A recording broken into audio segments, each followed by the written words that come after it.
Stewart, Tony Merkel. It's so good to have both of you on the program with us. Thank you for having me. Now, let's start off with you, John, because this is, and I'm so glad to have Tony here. Again, Tony's like the professional. I'm just the guy who's like our audience, like what in the world is going on? Tony's dug deep into this, and John, you have as well. The investigative work you've done is really outstanding, so we're excited about getting into this. But I got to ask you this, John, how in the world does a former candidate for governor, how does a guy like you get involved in all this alien stuff? I've always just been interested in the paranormal. I'm a Chicago kid in the 60s and 70s. I tell everybody, my friends and I all joke that we're a little, crazy watching Chicagoland TV in the 70s and 60s, with the local wrestling and the Bozo the Circus was originated here, and Captain Kangaroo and a show by the name of Ray Brainerd. We just watched some crazy TV, and what it did for me is stretch my imagination. So I always were interested every time there was a documentary in the 70s or 80s on with anything paranormal or conspiratorial, UFO or Bigfoot or you name it. And I'm a Pisces, so I'm a dreamer, and I like to think I have an expanded mind. And it's 1997. I'm living this baller lifestyle. I'm a semi-retired wrestler, wrestling on the weekends. I'm running for state rep. I'm living in downtown Chicago in this high-rise condo. I've got a boat on Lake Michigan. I've got this black Porsche. I'm not bragging. I'm just impressing people why this thing grabbed me. This is how God works. Takes the most unlikely person, right? Am I not right, Bishop? Takes sometimes the most unlikely person to be the messenger. And dating this beautiful blonde at the time, who's now my wife of 23 years. God help that woman. And I sit down to see this alien interview, and I'm thinking, this is going to be a weird-looking human at the Pentagon for a job interview. Bishop, this is my brain at the time. So I sit down, and 30 minutes into this documentary, which appeared on the UPN network, a low-level network, on a struggling show called Strange Universe, which is important to know because it's to follow the money with this that also helps, give us the detective work of proving the provenance of this film. Mm-hmm. And all of a sudden, this gray alien comes on the screen, and it's a good production, but it's a bad production. There's two men in the foreshadow. The gray alien is tan. The gray alien doesn't have almond eyes. It's got round eyes. There's this bizarre physiological monitor, we think, next to the beam, going up and down, not across like a heart monitor. And I'm doing you have those moments where it's like, what is going on? What is going on here? And I just felt the feeling that something was a lot deeper than what was going on with this film. And when Victor, the whistleblower, who claimed to have been a government employee working at S4 and S2, these underground labs south of Area 51, starts to testify, I've never heard anyone speak that scientific and that intelligent in my entire life. You're talking about a guy that's been in entertainment, the automobile industry, construction, the stock market, entertainment industry, politics, senators, congressmen. I've never heard anyone speak that intelligently in my life. And there was no way in my mind, knowing my entertainment background, that a 22-year-old screenwriter in Southern California could come up with the vernacular for Victor and can come up with the nervous speech, the pressured energy of a whistleblower that he displayed. And when he said the creature starts to medically flag, I went to my doctor a week later for a checkup, and I said, Dr. Z, what's medically flagging? And he looked at me and goes, where did you hear that from? And I said, well, on a documentary. He's like, that. Listen to me, folks. He's like, that's a medical term we used in the military. When I was in the Army as a doctor back in the 50s and 60s in Korea. I'm thinking, wait a minute, a screenwriter in California is going to know a term, medical flag. There was one page on Google 4 years ago when I searched the term medically flag, and it has disappeared. It is nowhere. So for a guy with no internet in 1996 to come up with that, and I'm harping on a little point. It was just these little breadcrumbs that I said, wait a minute. And then when the creature starts to have this coughing fit, and the blackness of the room turns where you could see the creature's chest because the medic or the doctor, as we found out, takes a flashlight and inadvertently shines it on the chest of the being. I'm like, well, this not trying to hide that this is a puppet or anything. We just saw the chest. It's 1999. I'm running for Congress. I'm about to drop out to endorse Mark Kirk, who became congressman and the senator for state of Illinois. This is, we're getting into some pretty serious people here. We're on a bus tour. He brings in a senator who was with the Navy, who's passed away. I'm told not to say his name anymore for right now. And when he got done with his speech, he came up the stage. I said, Senator, because on the bottom of this film says DNI/27, DNI, the letters, which Victor says is the Department of Naval Intelligence, which doesn't exist. I said, Senator, what is the Department of Naval Intelligence? Guys, this jovial senator turned to me with cold black eyes, my right hand to God, with this aggressive look and said, you don't need to know anything about that. Stormed off and didn't talk to me for the rest of the weekend. So I'm thinking to myself, wait a minute, I've got this bizarre video. It makes no sense. It's either the worst production in the world where, the doctors don't come in biohazard suits like I would have done. You see people in the foreshadow. 3 letters on this supposed hoaxed video. And it was in 1999. I remember sitting on that bus by myself going, what in the heck is going on with this film? Because it sure ain't looking like a Hollywood hoax. Yeah. And in a moment, I want to ask you about how the investigation actually begun. But first, Tony, I reached out to you because you've been researching this kind of phenomenon for some time now, and I wanted to have you on to be able to ask questions that there's no way I would have come up with those questions. But as we were talking before the show began, you remembered this video when it first surfaced. Tell us a little bit about that and how that kind of played a part in your journey to where you are today. Yeah, so I have a very early memory. I was in high school. I graduated high school 20 years ago, so I was probably 9th grade or something like that. It was probably about year 2000. And I remember I was on a computer with dial-up and internet and things like that, and I was trying to look into aliens and stuff because apparently I was into this stuff ever since I was a kid. And I remember coming across a video, and my memory is the alien was in some kind of interrogation room.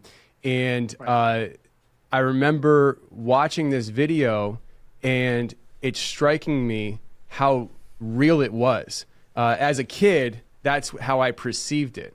And as the years went on and stuff, I was told that, that video is fake, nothing to worry about. But in the moment, if you want to, scarring is probably not the right word, but it marked me. It left an impression on me.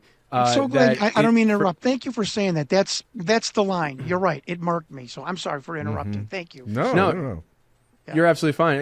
It marked me, and it might actually subliminally, at least, has propelled me into this direction. 20 plus years later. For me, doing this kind of stuff, it always has been trying to find out what the truth is with this stuff. I believe I've talked to close to 1,000 people now who have had personal experiences with the supernatural realm. That's how I describe it. And not all those people can be lying or just plain crazy. And so I have built my entire career on the idea of trying to pursue these things and understand how is this possible. Now, I've gotten far beyond the idea of, well, how could this be? But this kind of stuff has propelled me ever since a young age because you see it, and it's just one of those things where it just, in my gut, it felt real, and it just propels you into trying to understand how is it possible. And we're now living in 2023 where even your government's saying, yep, it's possible. And as a Christian, how do you perceive that? How do you walk through life with a government who's telling you aliens are real and all that kind of stuff in a Western Christian society and culture? Our culture in the Christian world today in the Western culture is much different than it once was. And we have a lot of people who say they're Christians, but do not give the proper adherence to the idea of being a Christian living in a supernatural world and supernatural existences. And so I believe that through the disclosures that are coming, this is my personal mission, that through the disclosures that are coming, I believe there's going to be a lot of Christians who are going to be smacked upside the head with things that they don't know how to take, and it could actually be harmful to their faith that they don't have a spiritual, supernatural foundation to their faith to begin with. And so that's kind of my mission as a 37-year-old man now, full-time content creator in the weird stuff. I'm trying to show the world that the supernatural realm is real. It operates around us. And if you don't start acknowledging it, when the government and the world starts telling you it's real, you could really veer off course of what God has for you. Anything. Yeah, absolutely. Yes. So we're going to also dig. The Bible is filled with it. The Bible That's is exactly filled right. with stories that are bizarre or outlandish or on the cusp of supernatural or mind-boggling. All of the above. Yeah. So this is I think this is just part and parcel of I don't think the alien phenomenon does anything but back up and shore up the foundational wall of Christianity. Sorry. Sure. And we're going to talk a little bit, too. We're going to walk through the video first, and we're going to talk a little bit some of the congressional testimony that has come out, the legitimacy. I want to hear both of your guys' opinion on David Grush and some of the testimony that's come out from him, as well as some other things we're going to dig into, particularly the spiritual side of this and how a Christian should process this, and are we dealing with evil forces, demonic entities. We'll get into all that, but let's go ahead and dive into the video itself. And so Tony and we're going to kind of sit here, and Evan, of course, is always with us, and he's going to be walking us through this video. And as we go through this, John, you just kind of be our tour guide through this video and tell us what you've discovered. How did the investigation begin, by the way, officially? When did you officially begin the investigation into this, and what did that look like? Start of COVID. First time in my life, I embarrassed to say I'm a workaholic. First time in my life I had time off, which wasn't due to vacation or injury when I was in my professional wrestling days. And I was sitting in my car, and for some reason, I'm sure you've heard this story a million times. This was in my brain, this film. And I had like 4 hours of free time, and I was sitting in my car in my driveway. I'll never forget it. I know the car I was in, the weather conditions, and I said, John, just figure out something about this film. It's bothering you for a week. It's been 25 years. Figure something out. And so I just did a deep dive into the start of this bizarre monitor next to the creature. And I won't go, because we have time limit here, but I called PhD in my car, emailed PhD candidates that were doing the history of heart monitors. I called Hewlett Packard Space Labs that built physiological monitors in the 80s and 90s. Folks, listen to me. None of the experts, and I mean experts in physiological monitors, once they were sent that video of that bizarre monitor going up and down and not across, said, we have no idea what that is. We have no idea who made it. We have never seen it, conceptual drawings at a trade show. We've never heard about some kind of monitor like this. You are looking at something that maybe is a special device built especially for one specific occasion. Evan, pull that up so we can see the experts in the world still to this day have no idea what that monitor is. That should raise your eyebrow. And that's the monitor that's glowing, that's in front of the being right there, that's going up and down like that. So there's a lot that your investigation went into on what we're seeing now in this video. Kind of just walk us through it as you see it. Yeah. Let me give you the updated information, opposed to what Victor would say. You are looking at the Ambassador Suite underground in a facility called S2 Alpha. This is southwest of Area 51 at the Papoose Lake Complex. S2, on the top of S2 is the administrative floor, and the bottom levels of S2 is the ACH, or the AHC, Alien Housing Containment. I kid you not. And this program to retain, which is a really soft word for, entrap or, incarcerate. This program to interview these beings, retain these beings, was called the Alien Retention and Interrogation. That was the unofficial word. The project Alien Retention and Interrogation. The Alien Retention and Interrogation Program. How could you even make that up? This was the unofficial name with people in the quote-unquote the know. And when a disc would crash, it was always tracked since the 40s. We tracked these craft. A team would go out, which was either Project Pounce, these special recovery teams, or Project Star, STAAR, and they would go out. They were specialized and trained. We have the manual for how to deal with the craft and the beans. We have the manual, okay, of how to deal with the craft and the beans, and bring them back to this facility, and then move them to other facilities. Okay, wait a second. You have the manual. Linda Moulton Howell has the manual of it. I'm embarrassed that I can't give you the vernacular. It's a military manual specifically for people involved in Project Pounce and Star and other like Air Force recovery teams that go out and find pilots if they happen to come across a craft. There is a manual. It's just absolutely incredible. It gives the classifications of beans, what to do, what not to touch, the equipment, the what paraphernalia to wear, all of that to do with recovering beans and craft. And this bean was brought to the S2 Alpha facility in 1989.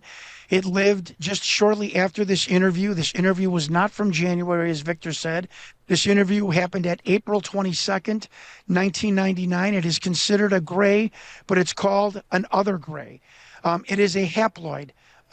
Gentlemen, it has got one sexual chromosome, where human beings are diploids, two sexual chromosomes.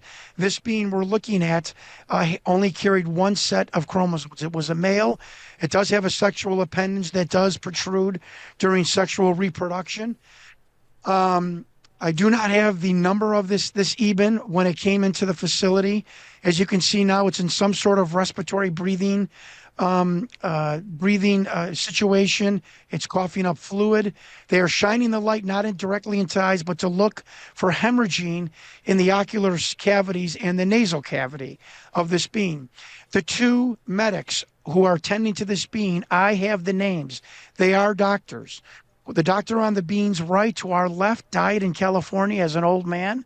I talked to his widow. That should be a story we should talk about when film is over. The other medic doctor on the bean's left, our right, is still practicing medicine in Connecticut. And if you go to his name, and I'm laughing because I'm too old to cry and be nervous, but when you see a person's in a lab coat with his name on it and his office hours, guys, it is really quite shocking, because you're seeing the names, and they're not just mysterious figures. So they're shining the flashlight into the orbital sockets and to the nasal cavities. This being had a respiratory issue. When I was given the name of everyone in the room, which is another cliffhanger, there were 5 military men behind the glass watching this interview, 2 telepath and 4 other military men. And one of the when I was given the names of all of these people, it was quite shocking. And Victor says the medical staff was chosen at S4 and S2. S4 is another research facility, which is like a branch off underground from S2 in Papoose Lake. Victor said, and I find it funny, what he said in 96, I find out is true in 22. He said the doctors and the medical staff are chosen more for their ability to keep secrets than their medical knowledge. And 2 things on this.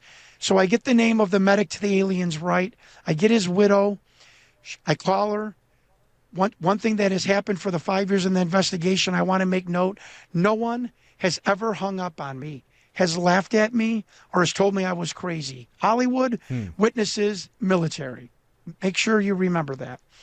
I talked to her. This is very strange. This is like telling your husband, somebody that their husband, was involved in an affair or something illegal. It was very embarrassing for me to say, I think your husband was involved in aliens. I went over the whole story with her briefly, and there was a pause, and she said, I'm getting a chill right now. She said, John, the light bulb just went on over my head.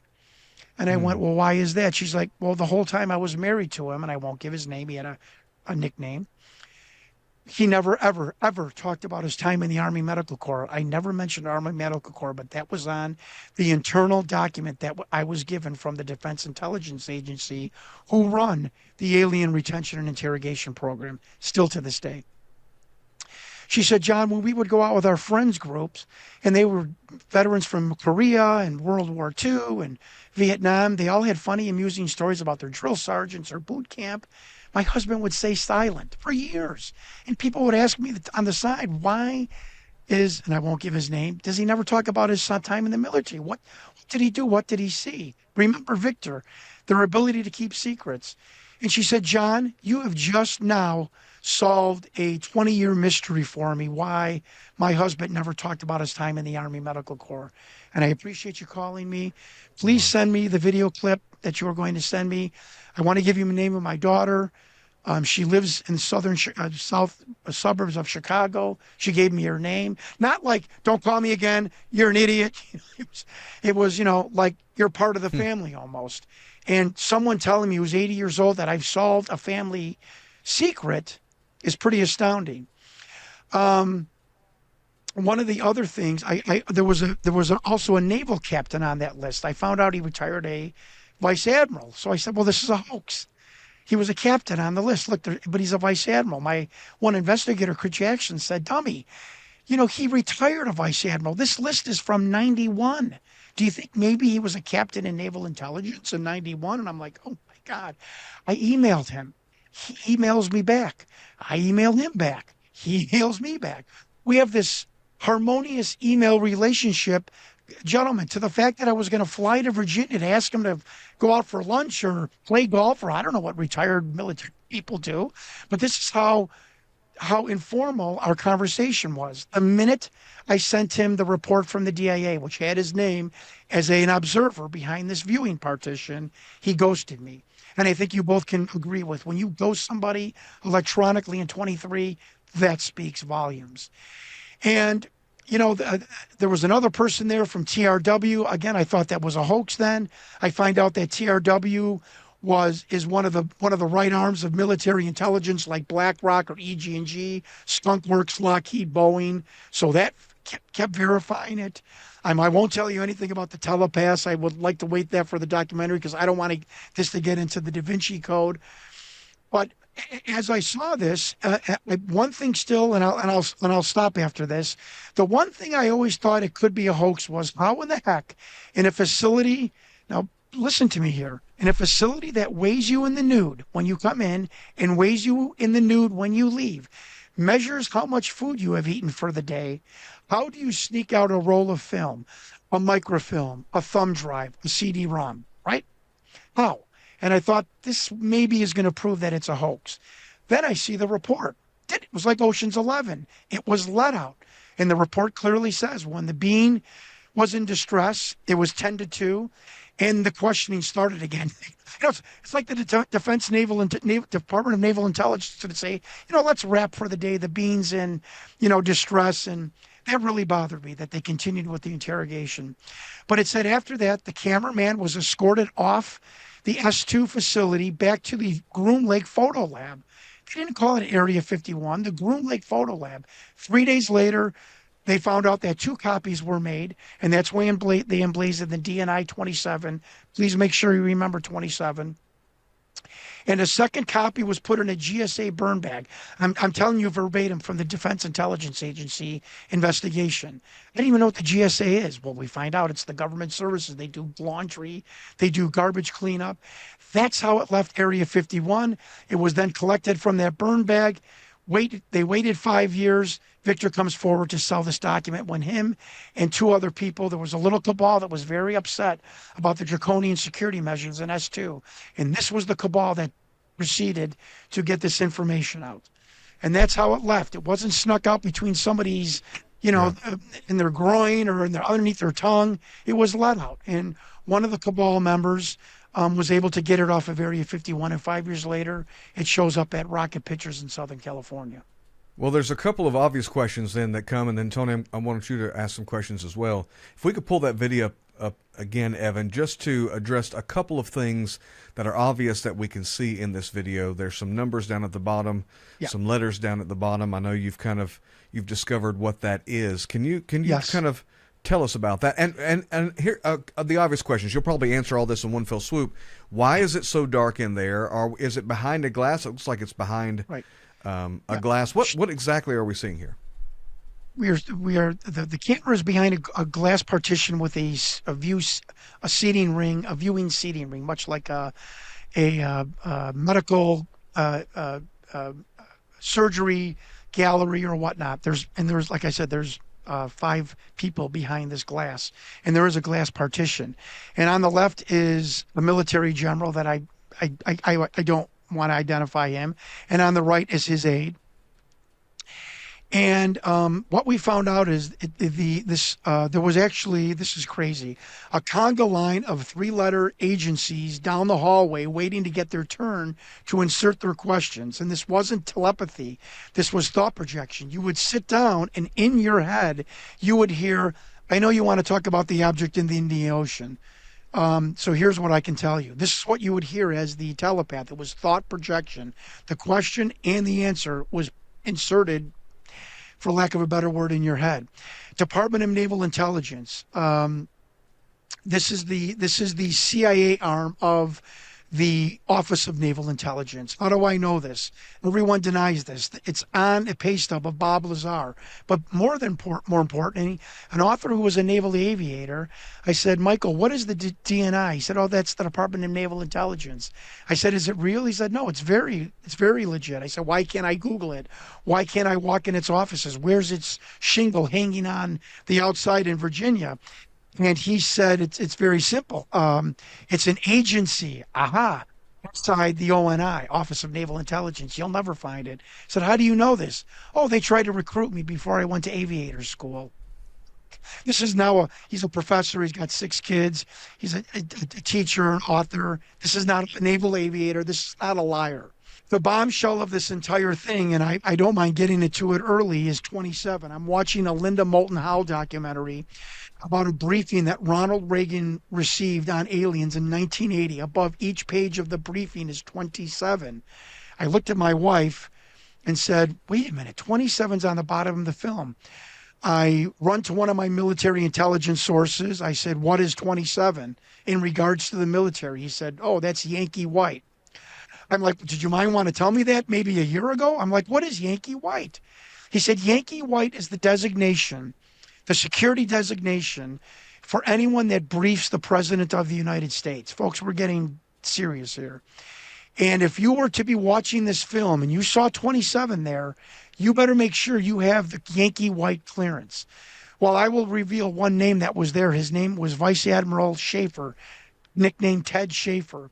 He was he's dead, he's deceased. He was the military liaison to the Joint Chiefs of Staff and was in the Oval Office with Colin Powell as a briefing liaison to George H. Bush. Hence, the number 27 is emblazoned on this screen. That, to me, is the bombshell of the bombshells, because how, again, let's simplify this. How is a 23-year-old screenwriter asked to hoax this film know what Yankee White 27 designation is? Those Ronald Reagan papers didn't come out until the 2000s. How did he know this in 96 to put together this production? It doesn't make sense. And it's Occam's razor. You know, when you rule out all that is impossible, what you have with is the answer, is the truth. And the answer is that I can't debunk this. And I'm a reporter. I'm a journalist. I'm not telling you what I want you to think or feel, or I don't want your credit card. I can't debunk this. And everyone in the know has told me that this film, this facility, this program called Project Aquarius, which is all things related to alien and their craft, their biology, the metallurgy, the propulsion, the navigation system, life support, you name it. Project Aquarius is 100% real.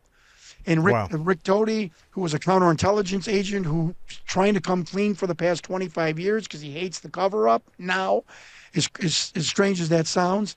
He's got the document where the S2 facility was built in 1983. It's an Air Force document in a FOIA request. And we've sent this film. I'll be very brief. We sent this film to Bill Mumps, who was hired by National Geographic. He's a video and special effects expert for 40 years. He comes back to me and says, "Well, of course I can't tell you it's real. But what I can tell you is something I've never seen." And I hear this a lot. Every animatronic doll since the 50s has creases under the armpits because during the drying process of the doll, the arms have to come down. It creates a crease. Watch any animatronic puppet doll from the 50s. It's got creases under the armpit. And I'm like, and he said, "Your alien does not have the creases. In 40 years, I have no idea how they did that." A strip mall video production company with no budget has created the most outlandish physiological monitor, and they've now created an animatronic doll that has never been seen or heard about since. The technique of no creases under the armpits. Does it sound even real? Yeah. Does that even sound normal? Does that sound like that is even believable? I don't think so. It's wild. And Tony, I want you to, I want to know from you, Tony, is this ringing any bells for you?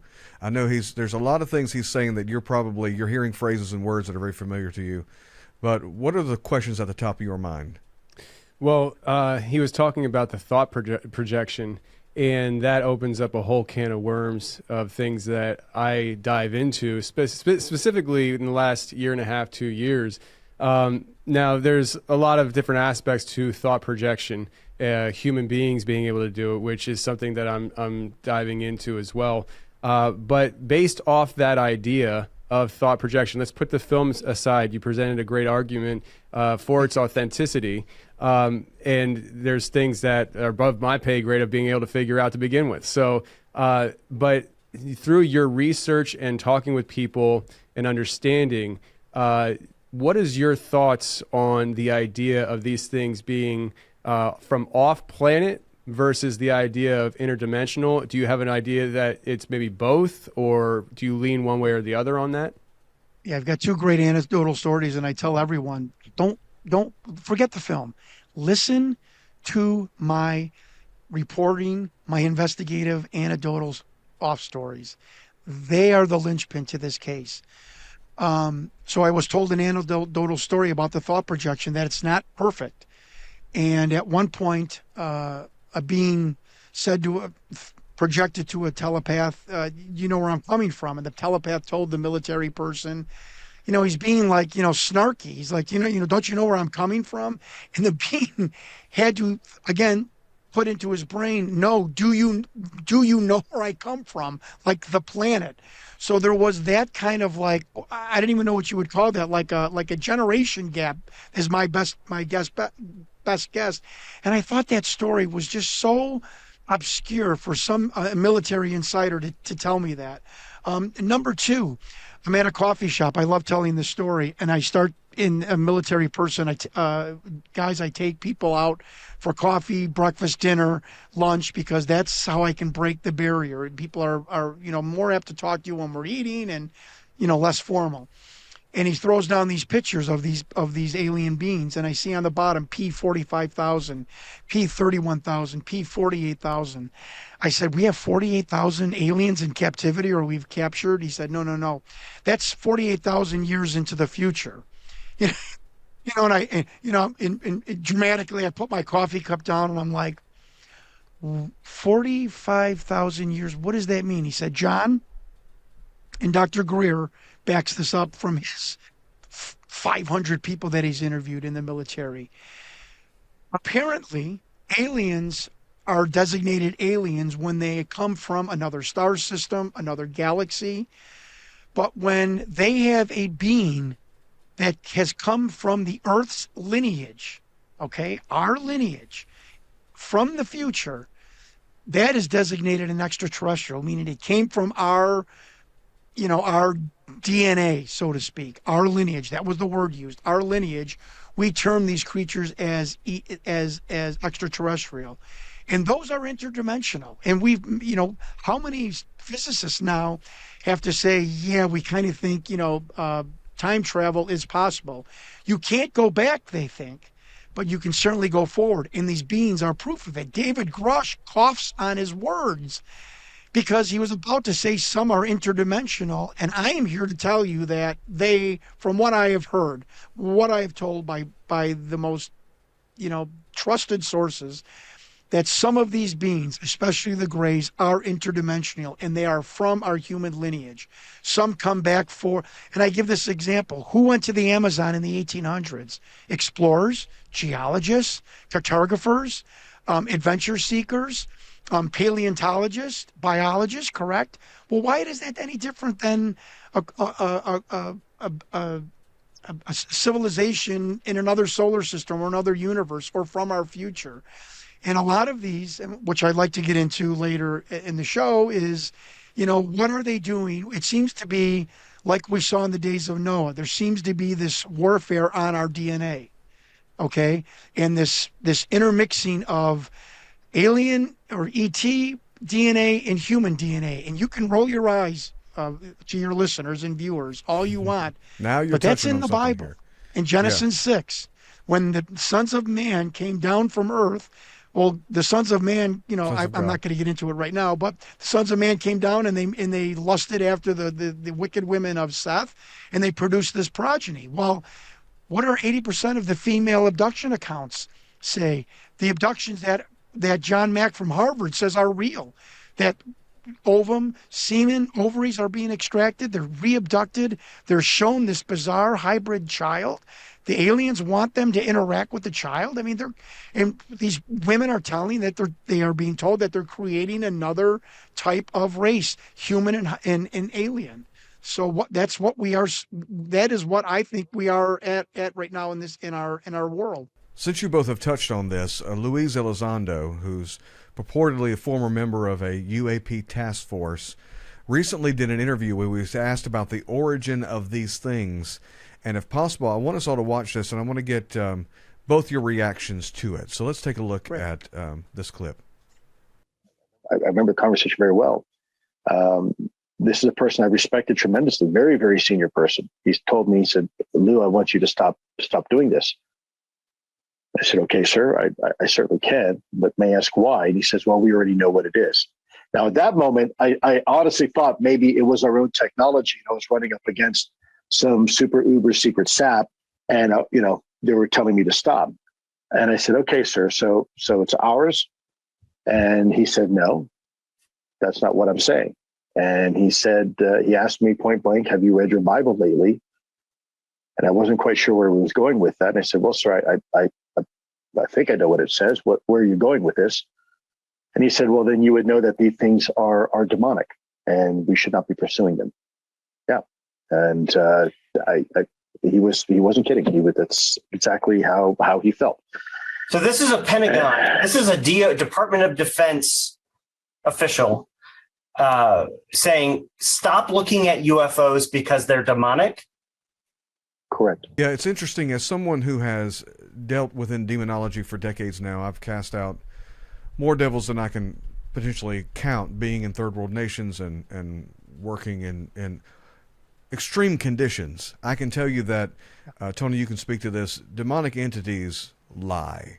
They lie about their origins, they lie about their mission, they lie about what they're doing, they lie about why they're doing it.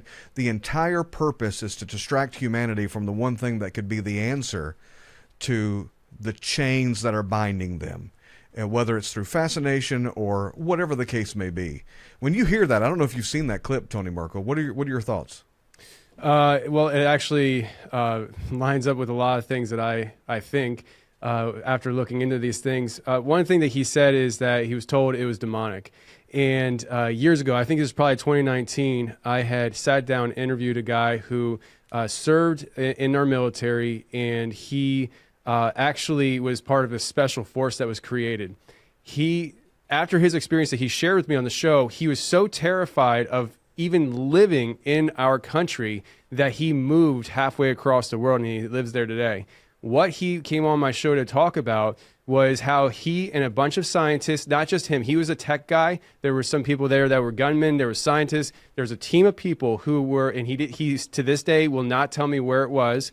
But there's a team of people that had to go in on boat. They arrive on shore. They make, I think it was about a day or two journey inland. And their mission was to recover information off a downed aircraft. He had no idea outside of that until he got there. And the craft that he described, he said, almost kind of looked like a bus with some kind of propulsion system on the back. He said that there was a checkerboard looking outside that was cool to the touch. And it was ironic because where they were at, it was very hot. They get inside.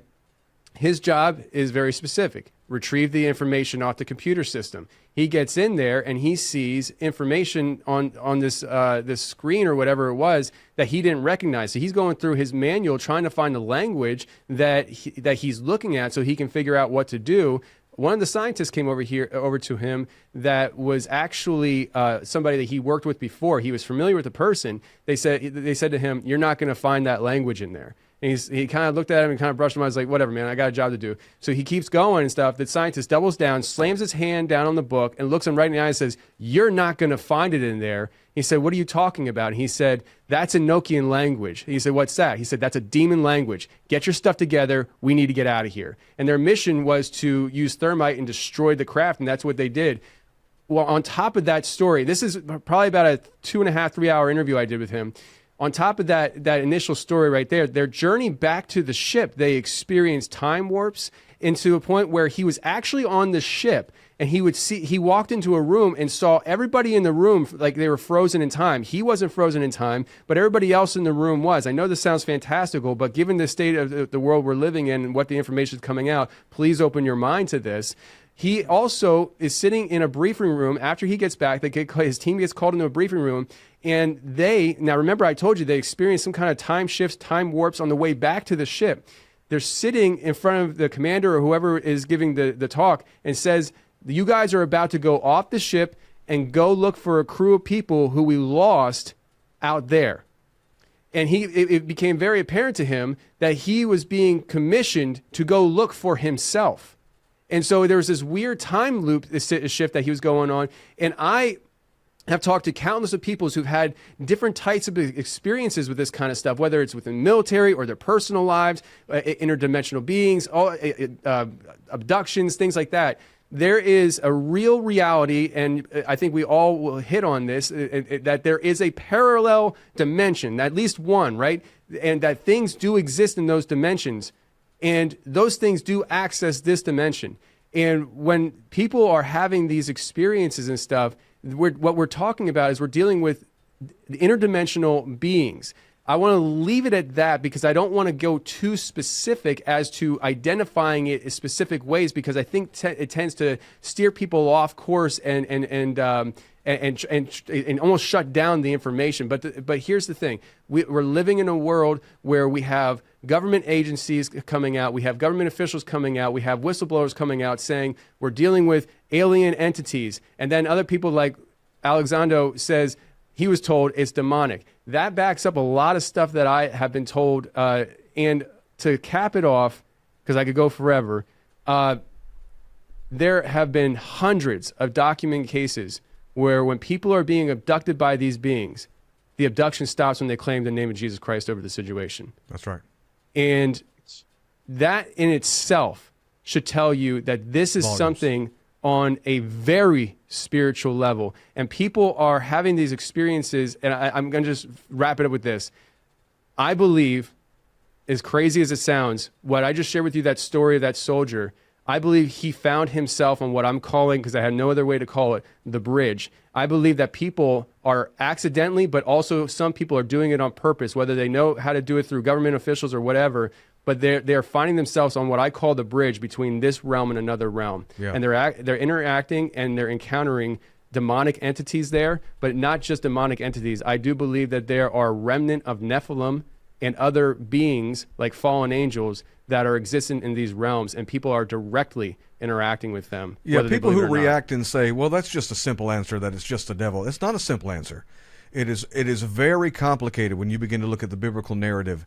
Very nuanced as far as how the Bible speaks to this subject matter that could dovetail in a lot of different directions. And we're looking at right now in the United States of America, a recent survey, 68% of Americans believe that there is life on other planets, while 56% of Americans believe in God with absolute certainty. That means more people believe now in aliens than they do in God. And I believe that's a part of a lot of the agenda behind all of this. And I wanted to ask you this, John. When we look at, he mentioned interdimensional beings, David Grush talking about non-human origin in recent congressional testimony. I think that's a good term to use as well, non-human origin. What is your view of the legitimacy of David Grush and a lot of what's coming out right now? I think I'll go on record to say that I will stake everything I have, everything I'm worth, every bit of decent reputation that I may have, that David Grush is 100,000% telling you the truth. Yes, he might not have had firsthand experience, but what does that? But our whole life is filled with anecdotal stories and secondhand stories from people that are trusted. And when you hear the same narrative over and over again, it becomes that it has to be an ascertained fact. And I wanted to say one thing about the demons, folks, the demon doesn't have to be a devil with hooves holding a pitchfork. If a bad person was transported back to 1815 in New York and had what our technology, which looks like magic, and were hostile to the people living there, that is demonic, where you have no regard for the life that you are coming upon as one civilization interacts with another, which is what those soldiers were doing, which was Tony was telling us, and you're not explaining, you're not taking care of them, you're not coddling them, you're doing things to dissuade, to beguile, to disillusion, to scare, to enchant. You don't have to have horns and hooves to figure out that those behaviors are demonic. Absolutely. And knowing that how many of these beings have told abductees in the military that, yes, there's a God. Yes, I have a soul. Yes, there is a purpose to this universe. And having another segment of beings, folks, listen to me on this one, having another segment of beings, just like we have in the world today, we have good and bad people, having another segment of beings or creatures or aliens or extraterrestrials who don't want you to go in that path and want to take you in another path. Yes, that is demonic. And please believe me, if you believe in your Bible and you believe in the stories from the Old and New Testament, if you believe in Jesus Christ, they were telling you this 4,000 years ago in the book of Genesis. And Jesus said succinctly, how are you going to know my second coming when it's near? It's the same as the days of Noah. What is the only thing that happened in the days of Noah that has never happened in 4,000 years of planet history? Wars, famines, sexual immorality, immoral people, disasters of all kinds. There's only one thing that happened in the days of Noah that is happening in the past 70 years, and that is something coming from the skies, wanting our DNA, wanting our genetic material, and trying to produce this hybrid, what they called in Genesis the Nephilim. Nephil is a root word, doesn't mean giant. Nephil means fallen ones. So these weren't really nice heavenly beings that came down and mated with women of earth. And it is exactly what is happening now. So please open your eyes and open your ears and question everything. So I would just say, along the lines of what you're talking about, David repeatedly said NIH or NHI, non-human intelligence, literally Nephilim, fallen angels, demonic entities, Elohim that are not the big G God, all those things. Psalm 82 is what I'm referring to. All those things are NHIs, non-human intelligence. So if we're dealing with non-human intelligence and he says that we have biologics, that goes right in line with these entities being able to transcend dimensions into this realm and be very physical in this realm. We are in the middle of reshaping our minds as secular people, but also faith-based Christians as well, to understand how supernatural this world that we live in right now is. And if we do not start coming to terms with it, we will be lost in the dust, is what I fear. So I really can't stress enough that if this broadcast is striking a chord with anybody, please don't look at me, don't look at any of the men here. Open your Bible and start reading it for what it says. Because if you start believing what it's saying in there, you will fare so much better in the coming days. Let me say this too, and we're going to get both of your final thoughts here in a moment. If you're interested in this subject matter, don't you go digging around in this without having Jesus as your Lord and Savior, because you will be easily deceived. You'll be able to dig around in it. You're going to have a lot of fun. It's going to be really interesting until something gets a hold of you and you open a door for these things to influence you and get access to you. If you've already done that, I need you to know that there is liberty in the name of Jesus. That if you will cry out to him and repent for being a sinner, repent of your sins, give your life to Jesus, allow him to change you so that you can be born again, so that how those demonic entities have influenced you, manipulated you, crippled you, harmed you, when you are born again, that's broken. And you can be free and you can be healed. You just got to call out to him, and he'll do exactly what he said he would do in his word.